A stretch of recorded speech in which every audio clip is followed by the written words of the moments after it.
Well, hey, you guys. So I'm so excited about today because I have a special guest joining me. Ginny Yurich is the author and founder of 1,000 Hours Outside, and I have been on her podcast 2 or 3 times, and you're here. I'm so thrilled to be here. I'm so This is a cool place. Oh, my gosh. I mean, it's even cooler than I was expecting. Oh, really? I mean, it's so cool here. Thanks. Yeah. And this area is the best. The Rachel Yes. world. There's also cool outdoor spaces. I did notice. Yes, I know. You would appreciate that. Yes, I did. Okay, so Ginny is known for, you guys, she's so great. All of you that have kids, her big movement is about getting our kids outside, right? Away from screens, all of that. But over a decade, right? Yeah, It's been over a decade. time. Every year, you guys, they have a goal to spend 1,000 hours outside. And let me just say, my friends, it's funny in my world because I have like my personal friends that like know and love me, and they know some stuff I do here, some not, but it's like, I don't know, you've just known them for so long. When I was on your podcast, I had 2 friends from college reach out and they were like, "Are you on the 1,000 Hours Outside podcast, Rachel?" And I was like, yeah, I hadn't heard from them in like 8 years. And all these moms like totally reached out because you've made such an impact. That's so cool. So talk about that. Talk about just kind of like your overall philosophy, because I think parents, we're craving it for our kids. Yes. My philosophy comes out of failure. I really had a hard time when our kids were little. Yeah. And I didn't know what to do with them. I didn't know how to fill the time. And I think it fits so well with talking about money because a lot of times we fill our time with things that are very expensive. Yes. You know, when you're a young mom, when you're starting off your life, you don't have we didn't have much money. So I'm like, I want to do this. I want to sign up for that. And I was like, my money is dwindling down. I don't have any more. You know, and I just learned it was just a happenstance thing. A friend told me, like, when we go outside, it helps our kids develop in every way that we want them to develop, right? And it's free. It doesn't cost anything. And it really is life-giving to the entire family. And so we're in this day and age where our time is slipping out the door. It's slipping out the door to screens. It's slipping out the door to a lot of things that feel like they're really worthy, like these extracurricular activities, but really have a lot of worry and anxiety and fear attached to them. And a lot of your cash, you can get a lot of the benefits and possibly more just by being outside. So this is a message of hope for parents, for grandparents. A lot of grandparents spend time with their kids, right? Yes. We are a grandparent. We're a little tired. You know, we got these little kids running around. It's like, well, take them in a place where they can run out their energy. That's how they're made. Yes. Oh, 100%. You know, it's so funny because you have 5. Yeah. And I still tell this story because it still is just like so funny to me. Like we'll travel with our kids. I feel like we give our kids a great life, right? I'm like, you get to do some awesome stuff. Yeah. And one of the things they always go back to, especially my middle one who's 6, she's like, Mom, do you remember at Thanksgiving break when we went to this high school next to our house? Yeah. And we rode bikes for like an hour. And I was like, we ride bikes all the time. Yes. But you switch up an environment that much to an empty parking lot that just felt new and exciting for whatever reason. But they thrive and their memories. And how meaningful is that for them? It are doesn't creative. cost. Doesn't It doesn't cost cost but your time. It costs your time. Yeah, that's and right. It does cost your time, but you get a lot back from that. Yes, for sure. I know. It's so beautiful. I asked people on our podcast, the last question, what's a favorite childhood memory that you had that was outside?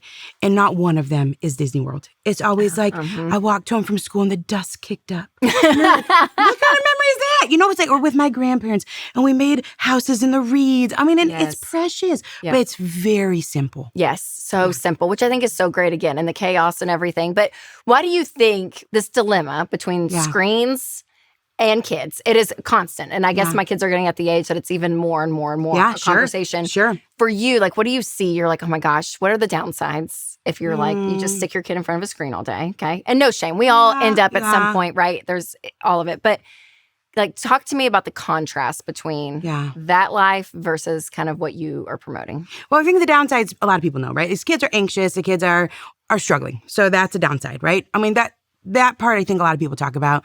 I would say for me, the biggest downside is you lose it.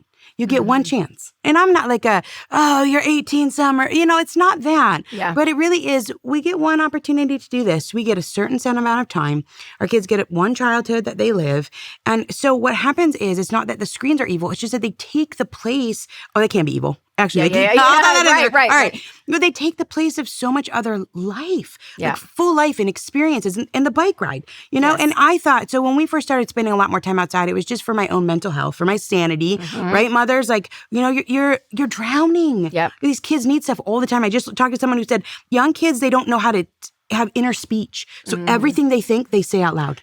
And you Mom, hear it all. mom. You know, it's like that. Like, it's constant. And it's like, well, that's because that part hasn't developed. And so that's normal. And so it's like, gosh, I need a break from the noise. And I feel like it just dissipates into the woods, you know, where they're engaged, or they stop for 1 second being like, mom. So you get this little bit of a break, but then it's really good for everyone. Yes. And you lose that. The screens, you lose all of that. So to me, that's the biggest downside is that you don't remember those screen moments. Right, And totally. you don't get to go back and redo that. So for me, it's about filling our life with all that good stuff. And then do some screens afterward. That's right. That's right. Amen.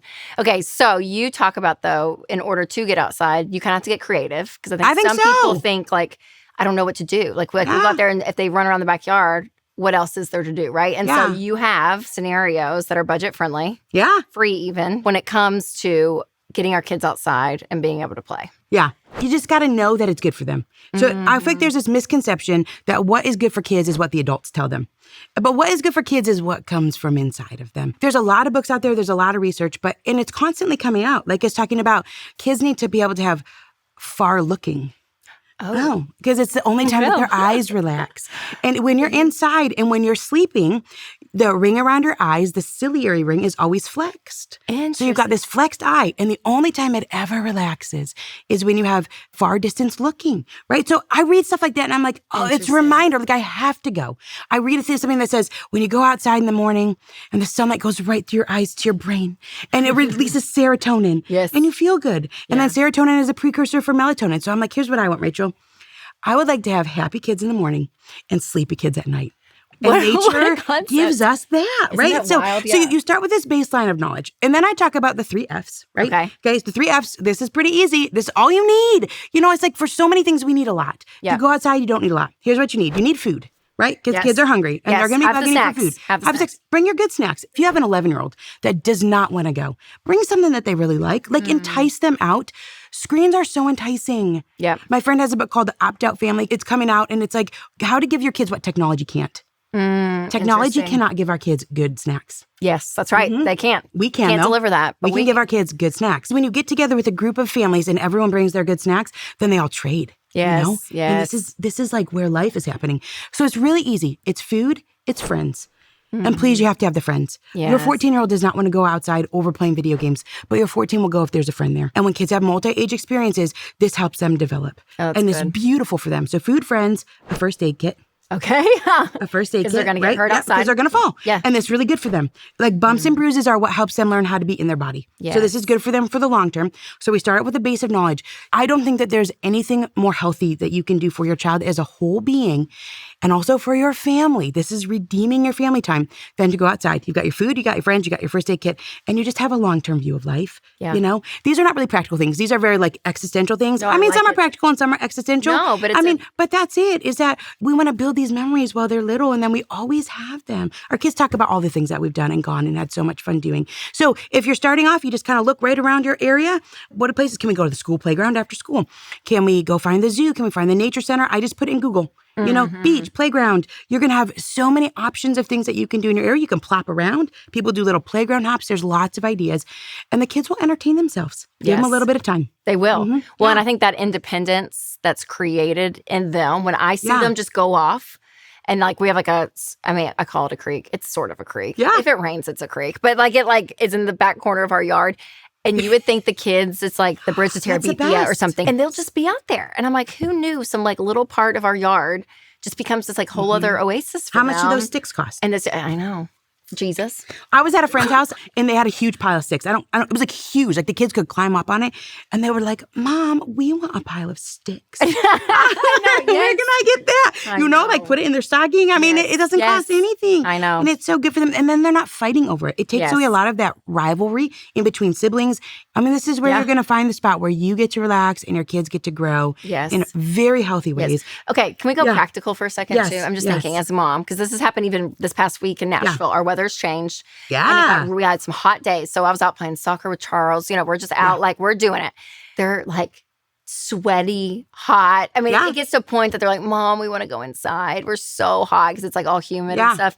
How do you like navigate like how long they need to be out? How do you navigate like when it is okay to go in and we'll have a movie night? Tell me like I want to get in Ginny's brain. Yeah. Like, for like a day. Well, you know, I mean, we don't want to be look. super miserable, but like miserable experiences actually produce character. Yes, so we talk about Michael Easter, right? Like this is where we develop the And with my 4-year-old boy, I'm like, it's okay, but it's okay. I'll keep you like cool. it's gonna help him be tough, Yes, right?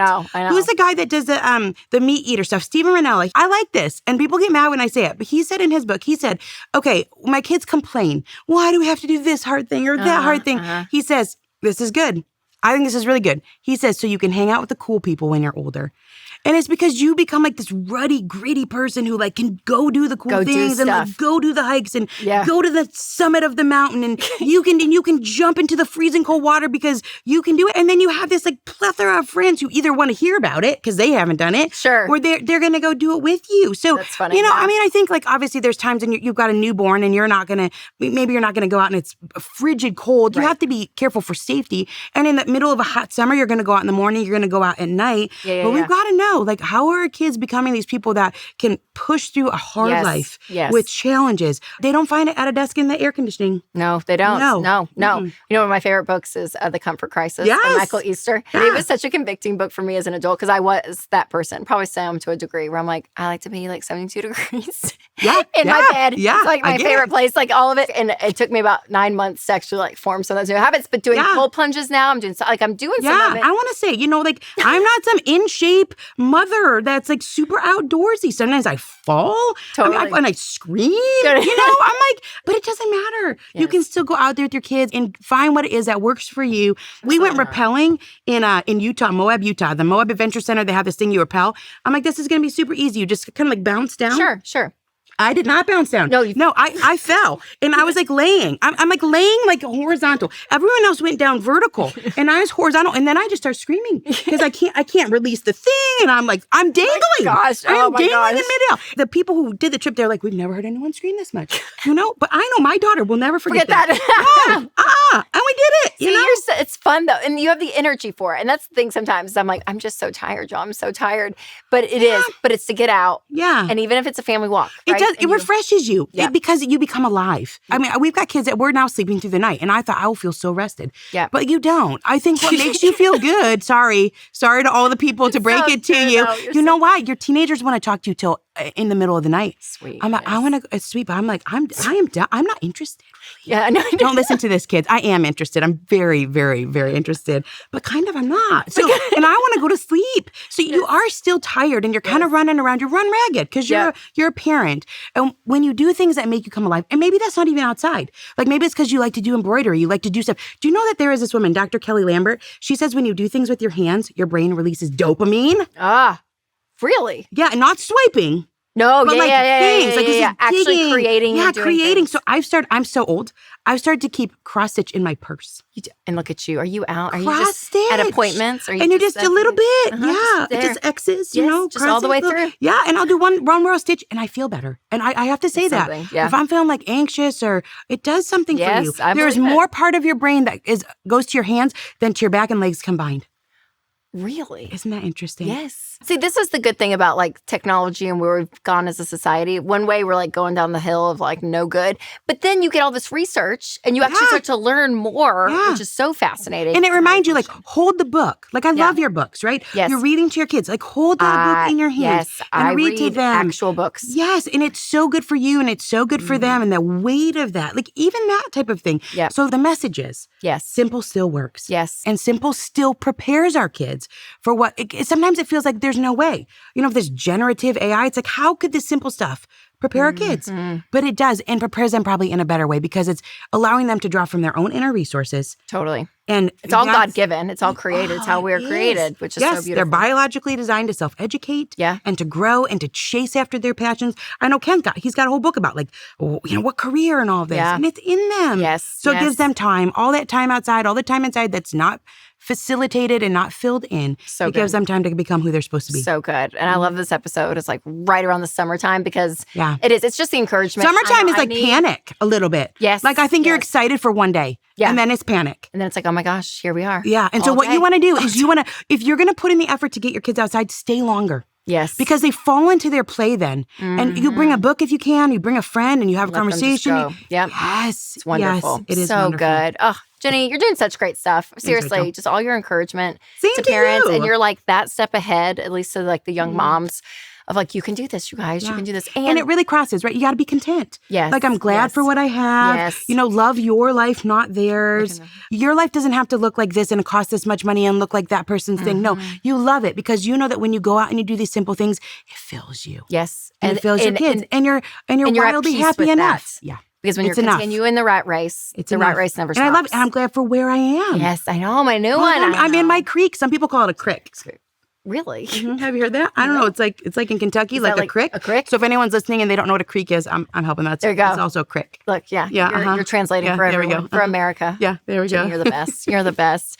So great. Well, again, I so appreciate all you do, you guys. And make sure to check out where she is. She's everywhere. She's on social. She's on podcasts, but it's 1,000 Hours Outside. My own friends in real life, not that my people here are not real life friends. They're real life friends too. But like outside of work, they're like, they love you. They love you. And it's so great. Okay. And you have a new book out. I do. Okay. I do. It's a book I always wanted to write. Yes, it's called Until the Streetlights Come On, which is what people used to say. They used to have freedom to play. And you talk to people who are grandparents and not even grandparents, they're in their 30s, 40s, and they spent their childhood after school playing. Oh, yes. And the streetlight coming on would be the signal to go, and they had freedom. And so the subtitle is how a return to play, it brightens our today. And it prepares kids for an uncertain future. It brightens the present. So here's what I want. As a mother, I want a good today. Also, I don't want to sacrifice tomorrow. Yep. And that's what this does. That's what play does. It doesn't sacrifice today on the altar of tomorrow. Yes. You can have a good day that still prepares your kids for tomorrow. You can all enjoy it. You can enjoy it as a family. You can enjoy your life. You can enjoy your kids. Yes. All summer long. So good. You just got to be in the right environment that keeps their attention. That and the right mindset. Like you got to go into the day now like, this is it. I got to find something else that takes their attention. It can't be me all the time. Otherwise, you're like a circus clown. It's too hard. Totally. God made it so that his creation, it occupies them. Yes. You're like, how could a kid be occupied with grass? But they are. They are. A pile of sticks. I mean, they ask for them. Yes. Oh, yeah. Oh. It's so true. It is so true. Let them go. Let them be creative. Let them go. Get there. I love it. So great, Ginny. Thanks for being here. You guys, again, make sure to check out everything that she's doing. And if you're looking for more kid-friendly activities, you've got to check out the episode where I shared 24 cheap things you can do with your kids. So make sure to check that out. And as always, make sure to take control of your money and create a life you love.